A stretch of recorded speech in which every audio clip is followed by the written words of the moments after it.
Hey guys, it's Glenn from GMP Custom Fabrications. Still in the home stretch, still have a lot to do. Let's go. That will work.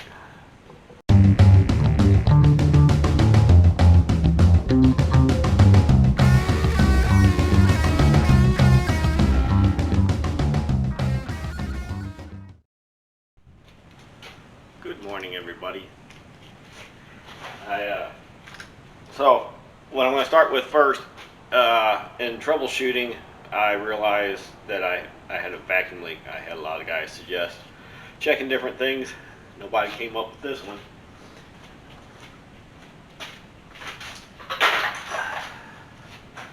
Brake booster. Now this ain't the actual one I just pulled off, but it's similar. It's exactly the same size as the one I took off. Unfortunately, it had a different bolt pattern on it, so I couldn't use it, which mixed blessing on that. But on mine, I noticed as I pulled it out, the whole bottom back side of it was rusted out. Big holes all through here, which if you know anything about vacuum boosters, that's not good. Will not work properly that way. And I had issues with Duallie's brakes kind of off and on ever since I built her, and that would definitely help explain that. So what I did, I was always unhappy with how much room this thing took up underneath the hood of a truck that I'm not going to do hardly any towing with ever, and is no longer as big as the original vehicles were.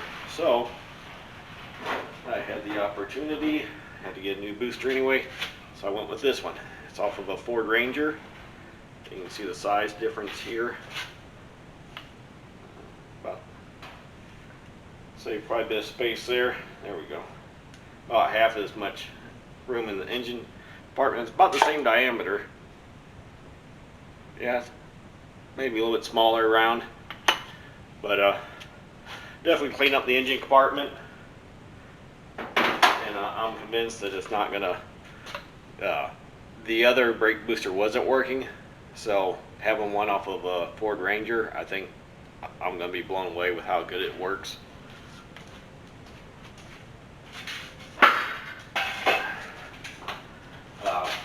That being said, I have had some issues with my master cylinder, which is fairly new.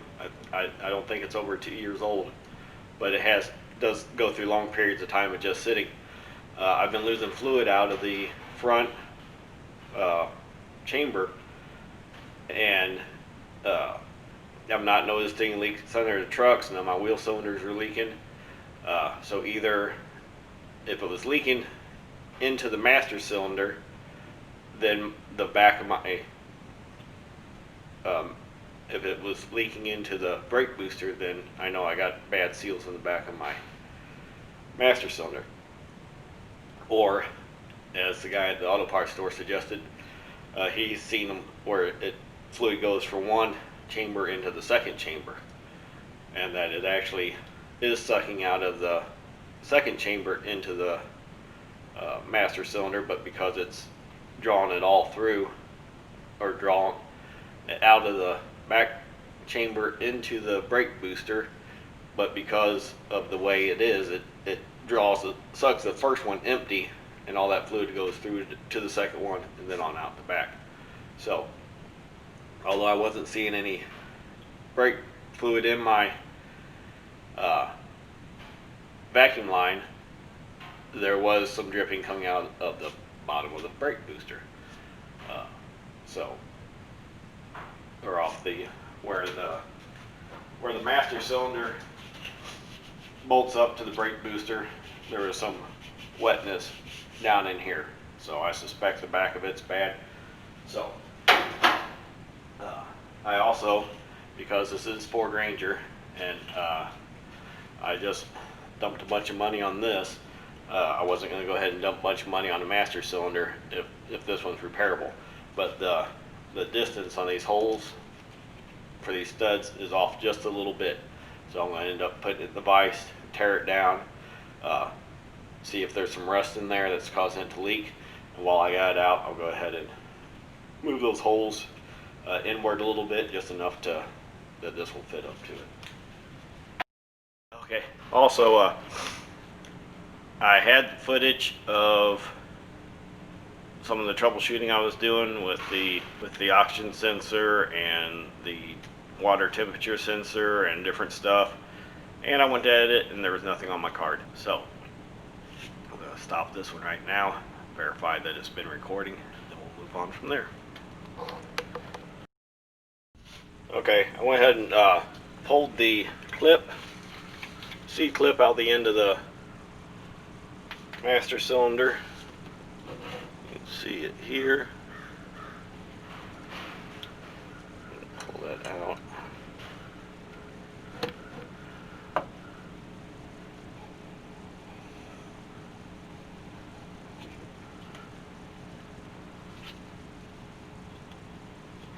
Seal's not destroyed, just has a little bit of roughness to it. I think if I just wipe it down real good, clean any crud out of that cylinder, I think we'll be alright. I'm really not seeing the wipe on it. All feels good. A little bit of rust on the or discoloration on the very end of the piston here, from where it's had some rust buildup on it. Take a little emery cloth sandpaper, just lightly hit it around the thing down here, just so we get a good seal all the way out.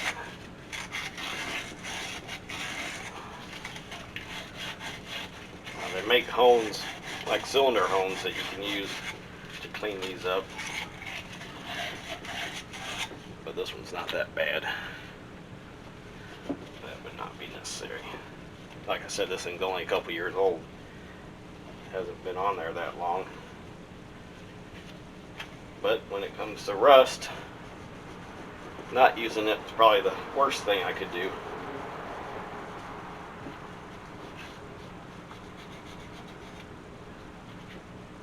But nothing was going to help me with the issue I had with the brake booster. I don't remember ever even really looking at it. When I put that truck together, I pulled that booster off of the donor truck. I never even thought to look at it. It was probably rusty then. No idea. But anyway, I'm going to go ahead and take this to wire brush and clean up around that. Now, I'm being real careful when I put this in the vise. I'm not clamping it down real hard because I don't want to distort the tolerance or the inside of this. I just realized there's another piston up inside there that I think I'll have to use air to get out. And actually that would be the one, if there's an issue from it leaking from there to there, this next piston is the one I need to get out. I seem to have misplaced my rubber tipped air gun, but hopefully this one will work.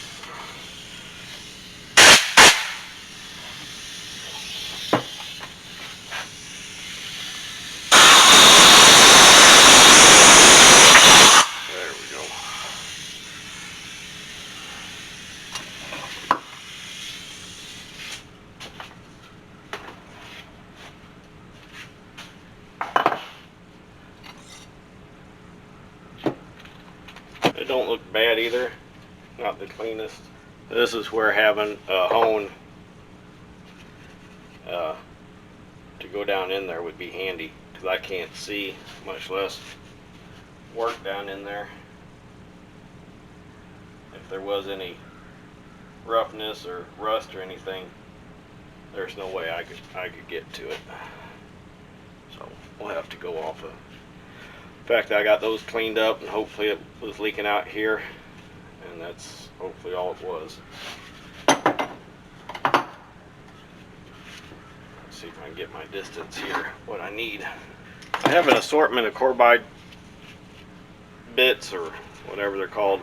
I didn't get them new. I got them in an auction with other bits and pieces, so their sharpness is questionable. I don't have any of them that actually fits down in that hole. That one does.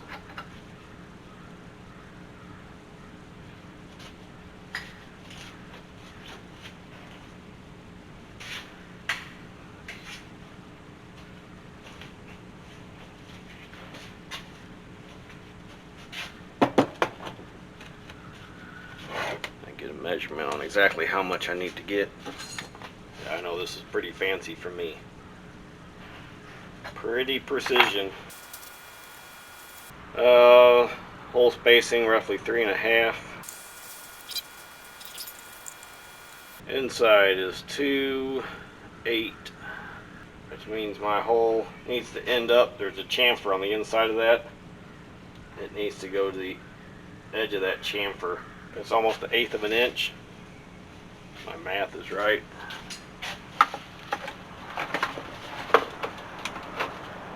Let's see how that is works out, depending on how sharp my tools are.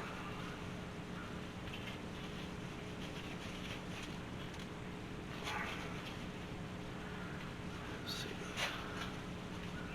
Just trying to find some stuff down in that hole to keep some of that stuff out, but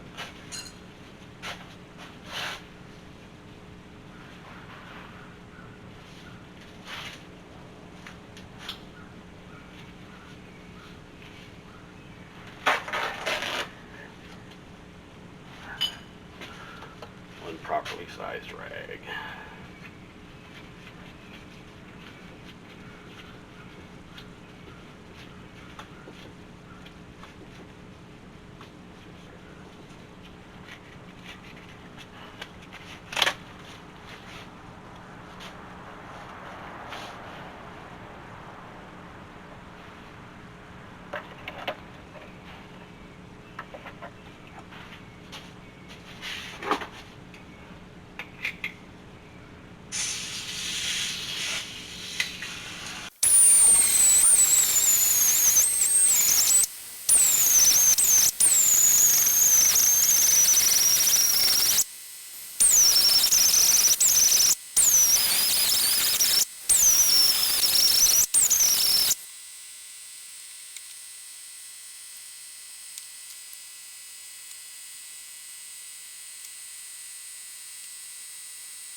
Okay, go ahead and get this reassembled.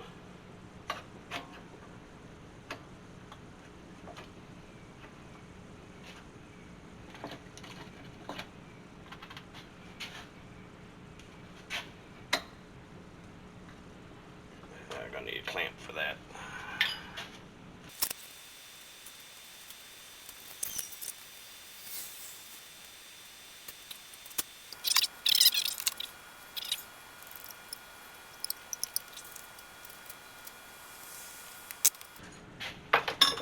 Alright, as is with most things that I get my hands on, let's just hope it's in better shape now than when I started. That's all I ask for.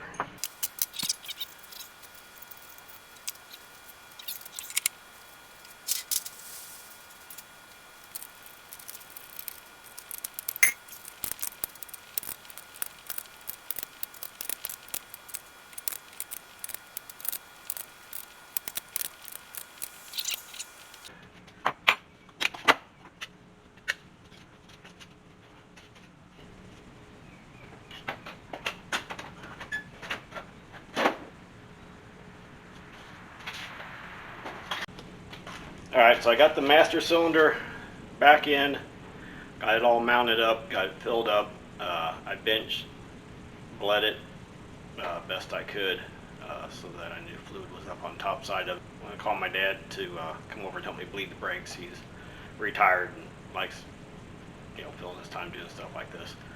So while I wait for him to come over, I have I found why this didn't register before. I didn't have a VSS sensor. The one that was on here was damaged when we pulled the motor out, so uh, I didn't have one on here. Couldn't figure out why it wouldn't go in overdrive. Apparently, you have to have that hooked up. So I have one now, and I apparently don't have it hooked up because this is the wire that goes to the ground side of it, going to the computer. So I need to uh, find where I butchered the harness at for that, and then get it wired up and see if that gets me over to overdrive. I've been racking my brain on the overdrive off button.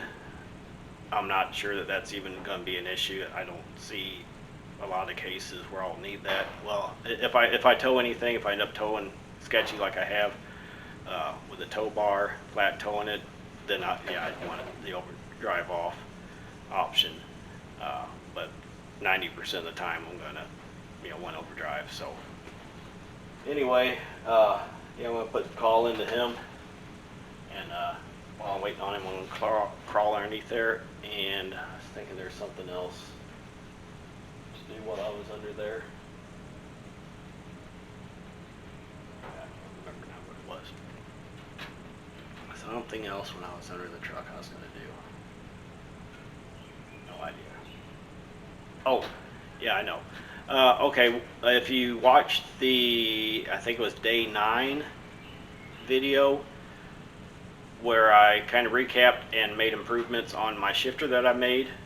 I had made the shifter linkage out of flat stock, like 1 inch by 1/4 inch or something like that, flat stock, and just drilled holes in the end of it. And I had commented when I made that I wanted to eventually get Helms joints and make proper linkages for it, and I've got the Helms joints and the thread and the rod that I'll have to cut threads onto. So while I'm underneath there, I'll be pulling that linkage off so we can make new proper linkage for it. So that's what I'm gonna do. I'll be right back. Okay, so it's been a long day already. I had my dad over here. What I thought was going to be a simple bleeding of the brakes, it ended up being a pull off the proportioning valve because we weren't getting any fluid to the rear of the truck. Taking it apart, put it back together, take it apart again, put it back together. Finally got fluid to the back of the truck, and we could finish bleeding the brakes. That was an extra hour or two that I shouldn't have needed to be spending on it. It should have been simple, but nothing seems to be simple on Rat Duallie. So anyway, I just finished up. This is a piece of linkage that I had made originally for the shifter, and I just made this one to replace it with. Good quality Helms joints. You can see there. There we go. This is quality. This is temporary. This is quality. So get that on there, and then I've got one more longer one to do on the top part. And then I do have continuity on my speed sensor on the positive side, but no ground on the negative side, which would make sense because it doesn't make it all the way up to where the ground should be. So I get this bracket put back on. I'm gonna try to trace the wire to see where it comes up and where I'm losing it at. What I'll probably end up doing is just cutting it off down at the plug and run a new wire up to the ground and ground this one. That's one thing that I found weird about a lot of this computer stuff, is a lot of them will go to the computer and ground. So out of the 60 things that plug into the computer, a lot of them just go to ground anyway. So I don't understand the reasoning for that. You would think that you could just have one ground that would cover everything, but I'm not an electrical engineer, so I don't know how all that stuff works. But so I will go ahead and it shows in the schematic that this wire runs, and I get that on there, then my overdrive should work. knock on wood. Go underneath, put this back on, and then I'll be back to, I'll have to pull the center console back out so I can get the top piece out. And then I'll be right back.